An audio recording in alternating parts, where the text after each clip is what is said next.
Hi, I'm Dr. Boyce Watkins from Financial Juneteenth. Financial Juneteenth is where we encourage economic empowerment through financial literacy, entrepreneurship, and combating workplace discrimination. Now, today I wanted to talk a little bit about a guy I actually went to college with.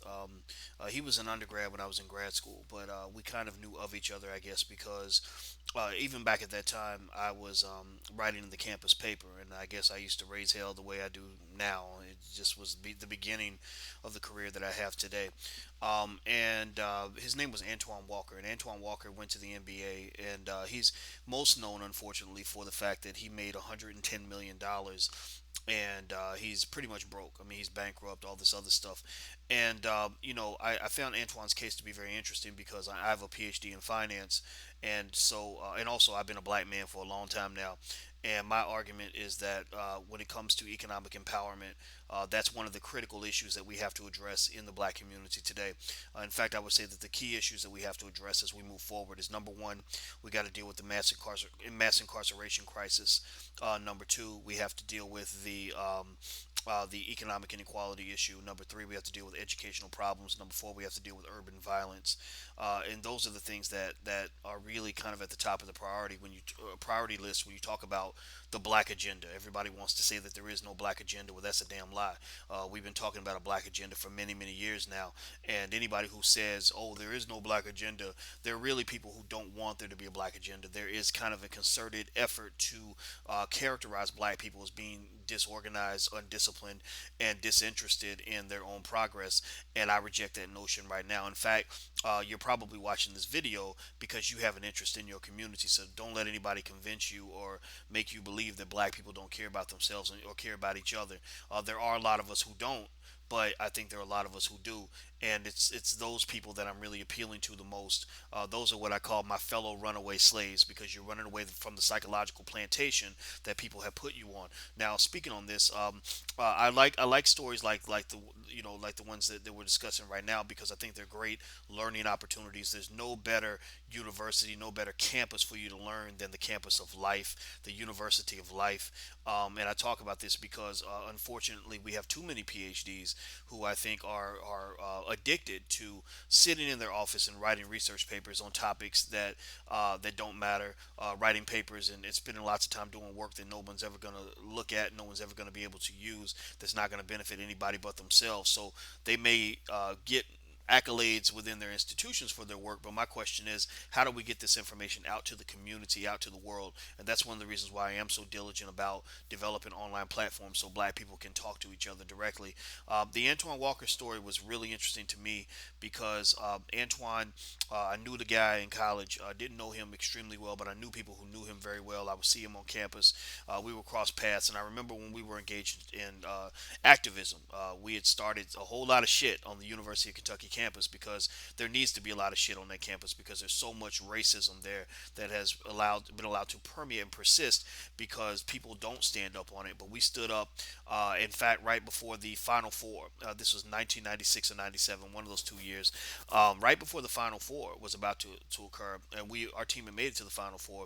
A young black woman had a knife put to her throat by a white student, and the knife was put to the black student's throat because she had actually written an editorial agreeing or a letter agreeing with one of my articles because I was kind of the guy that the white people on that campus love to hate, and I was okay with that. Even now when I see controversy now, when things get out of hand now, I kind of laugh because it reminds me of the way things were at that time. They were very volatile, but I welcome that volatility because without struggle there is no progress. Understand that you can't have growth without growing pains, and that's something I just accept in life. So every time something blows up, I'm kind of like, okay, here we go again. It's time for us to evolve. It's time for us to grow. And so, anyway, one thing that really did disappoint me was that very few of the basketball players were willing to become involved with what we were doing.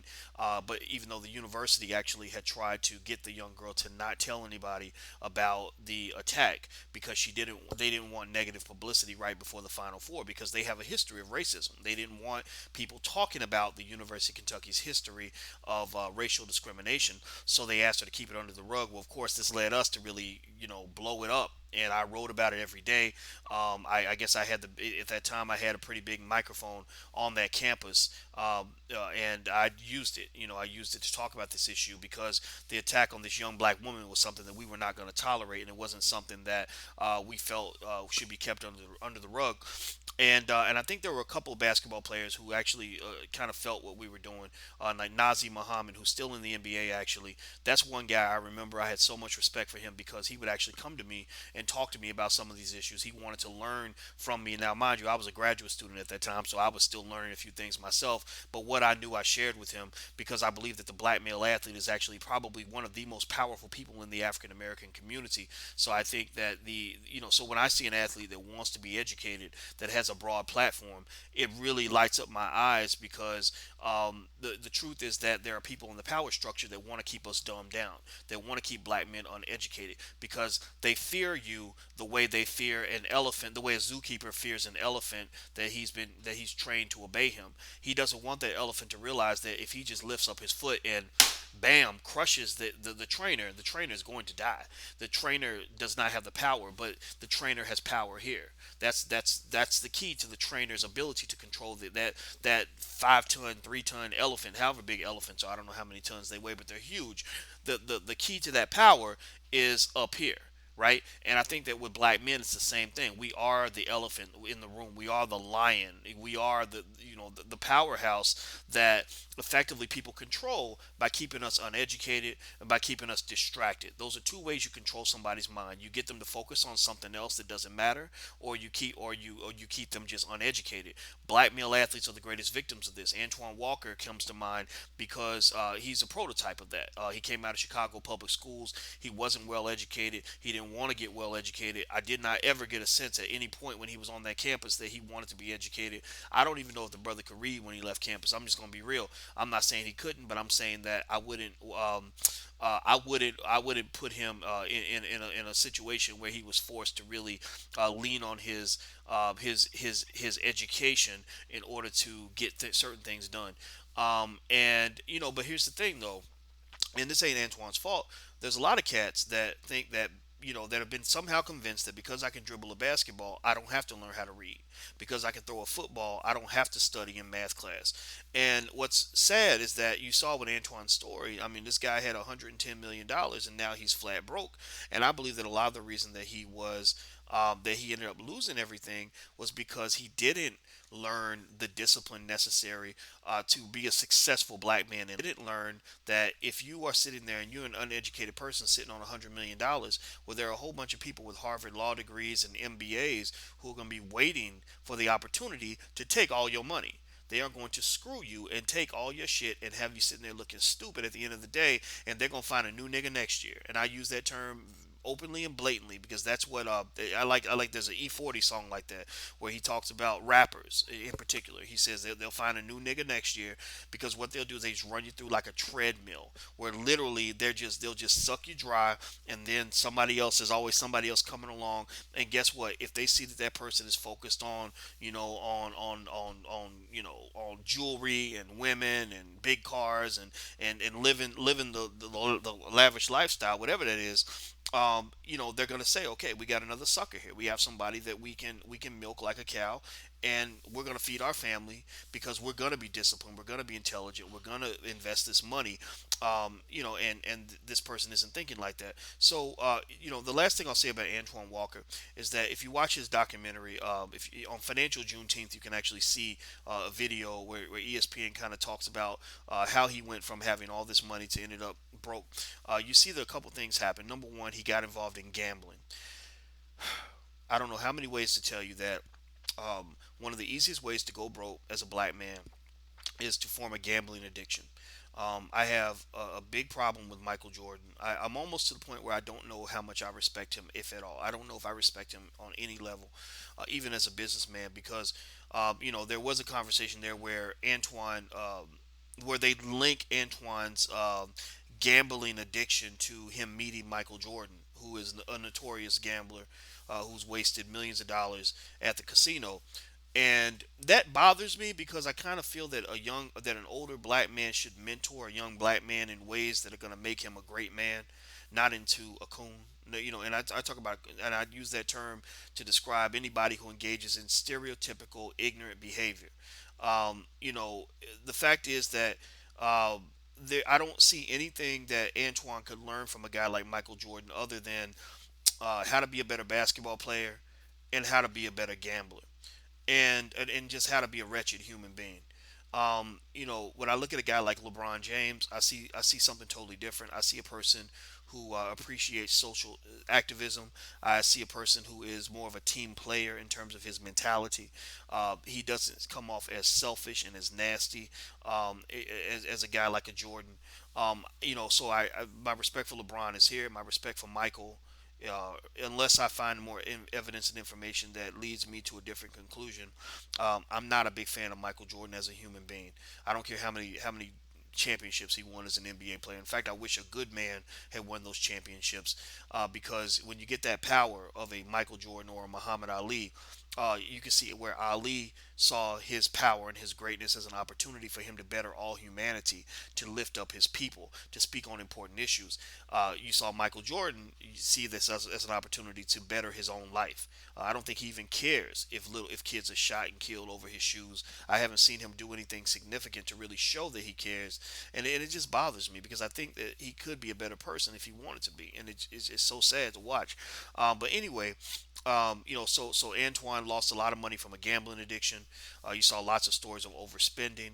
You see that Antoine wasn't totally stupid when it came to investing his money. He tried to invest. He tried to buy real estate. Unfortunately, that lack of education kicked in, where he wasn't. Not only was he not educated enough to understand the business he was going into, but he wasn't educated enough to understand the importance of hiring smart people to manage these things for him. And so now he has a horrible reputation in Chicago as a slumlord, as a person who rented buildings mostly to black people and then didn't maintain those buildings, didn't follow the ordinances and the law in Chicago, in terms of how you're supposed to treat your tenants. So you really saw his life kind of folding into this huge disaster, where you literally have given this young kid millions of dollars. I mean, and he's getting all this money in cash and just living a life that is just filled with so much irresponsibility, so much self-destruction. And now he's at a stage where he can't rewind the clock backward. He can't go back to the NBA anymore. Now he's an old man. He can't roll back the hands of time to fix the mistakes that he made. And so I think that what I learned, or what all of us I think can learn from what happened with Antoine, is a couple things. Number one, power is something that should be applied and invested into something that is going to lead to a productive outcome for yourself, for your family, and for your community. It's okay to take care of yourself, buy yourself nice stuff, make yourself powerful, whatever it is you want to do. And it's also appropriate and it makes sense to take care of your family. And I saw that in Antoine. I saw him as a person that really took care of family and friends. But that has to be done with discipline. You can't just go flinging money in every direction because you will run out, just like Iverson did. I think at the next level, community investment. If you like, I don't have $10 million. I don't know if I ever will. I have a few $100,000. I know I've made money as a professor. I was making six figures, and I've invested my money as wisely as I could possibly can. But if I had $10 million, I can just think of so many things I could do for so many people, and it's unfortunate when we haven't had our psyche elevated to the point where we see money for what it is. Money is not a consumption item. Money is not a tool for you to buy the nicest car, have the nicest house, wear the nicest clothes. I mean, you can do all that, but you do that with your residual money. You do that with that extra pocket change. You don't do that with the bulk of your wealth. The bulk of your wealth is capital. Capital means that money has to be put into situations where it's going to be working for you. You have to allocate that money. You get that $5 million payday. At least if let's say you get 5 million in cash, 4.2 million of that needs to be used as capital, so you can live off of that money for the rest of your life. The other 800,000, that's a lot of money to burn. If you want to burn the 800,000, burn it. But that 4.2, 4.3 million needs to be used as capital. That money has to be preserved. Wealth must be preserved, not given right back to the same big white corporations that are designed to enslave you and your people.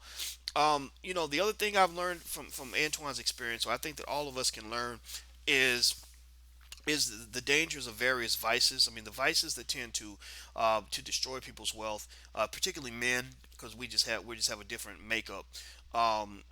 Is gambling, sex, drugs, and alcohol. Those sorts of vices and addictions can be overwhelming in terms of how they destroy your life. I can't count the number of people I've seen ruin their lives, ruin their fortunes with those four things. And addiction is very powerful.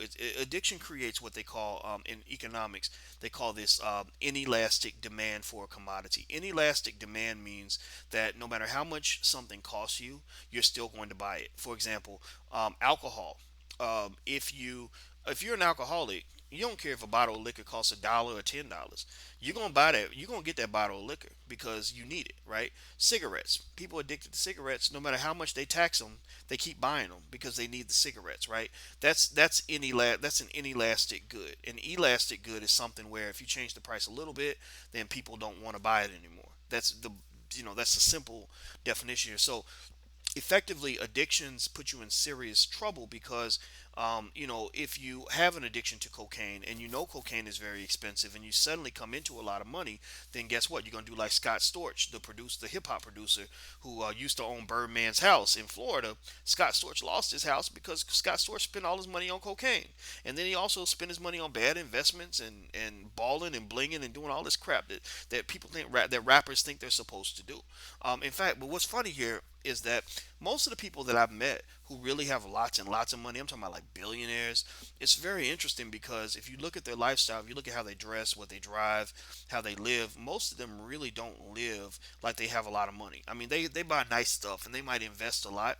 They'll spend a lot of money, but they'll spend it on things that matter to them personally, not so much things that make them look better to other people. In fact, what I notice is that this is one difference between I think the black community and other communities is that a lot of people I've seen who really have money don't really want everybody knowing that they have tons and tons of money to burn, because when you get a lot of money and people know you have a lot of money, they want to borrow money from you.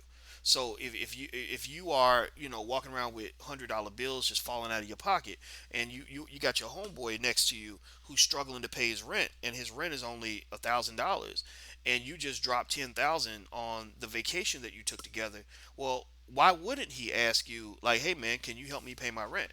Or I saw you tip the waitress $800. I mean, I could use that 800 to pay my utility bill, get caught up on my cell phone bill or whatever. So ultimately, what I find, at least this was my mentality when I started. At first, like when I finished school and I started making a lot of money, I was very proud and I didn't have a problem with people knowing that I got that first job making a lot of money, because I was like a lot of other black people. A lot of black folks were raised to get a lot of education so that we can go work for white people. I got my first job working for a white person to pay me lots of money. Now, since that time, my mentality has changed quite a bit. But it was like once I got that job making a lot of money, I was okay with people knowing, like, ooh, Coco was my nickname. Coco got this job making a lot of money. Look at him, he's doing so good. The problem was that I realized that when people saw that I had money, saw that I was doing well, they were coming to me with all their problems. And it still happens to this day. I mean, that still hasn't changed entirely, but I'm very low key now in terms of really talking about how much money I have, how much money I make. I'm very private about it. And really, at the extreme, I remember when I talked to Tyler Perry once on the phone. We talked about maybe 15 minutes, the only time we ever talked. And I remember him saying that he didn't enjoy the cover on, I forgot it was Time Magazine or whatever, where they said he was the richest man in Hollywood or highest paid person in all of Hollywood, because he said, when your income is out there like that, everybody wants a piece. Everybody wants some of that money. And so, and they think that you have an endless supply. And so, but my bottom line is that I think that as far as athletes, and these are the kinds of things uh, that I don't know if the NBA is having people actually tell the players.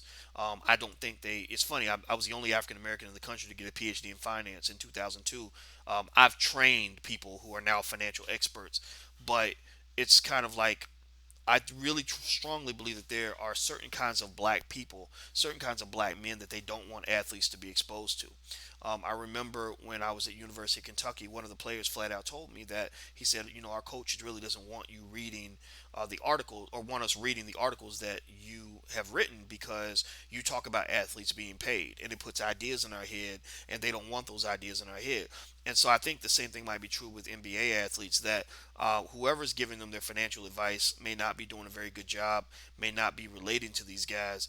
And so, a lot of times I'll talk online, because I'm thinking, well, anybody can get on the internet, and maybe one of the mothers of these young men will share my video with them, or will put them on to what I'm saying, because at the end of the day, black men have to be empowered in a very unique way. They have to be empowered in a way that is not just focused on financial responsibility and economic prosperity, but it's also focused on a broader, more inclusive type of success and prosperity, where you realize that your success does not just belong to you, that you are here for because other people lifted you up on their shoulders. And I think they get it to a point. I mean, even Antoine Walker kind of got it. Antoine, from what I understand, he was taking care of like 40, 50 people. So you can't say that he lost his money because he was just blowing it on himself. But the problem though is that he needed advice and mentorship as well, which a lot of young black men don't get because they don't have fathers in the home.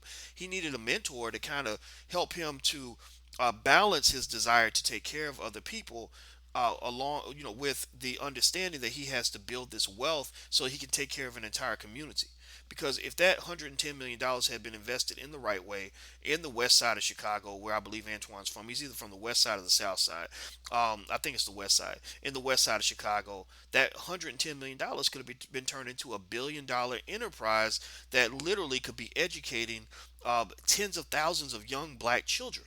That money could be put into something like a Dr. Umar Johnson's school that he's building, where he's going to educate thousands of children once he gets the $5 million he needs for this school. But unfortunately, because athletes have not been developed intellectually, they're not going to show up at the front of the line to give Umar Johnson that $5 million he needs for that school. They're going to spend the $5 million giving it back to a white guy, or giving it to bullshit.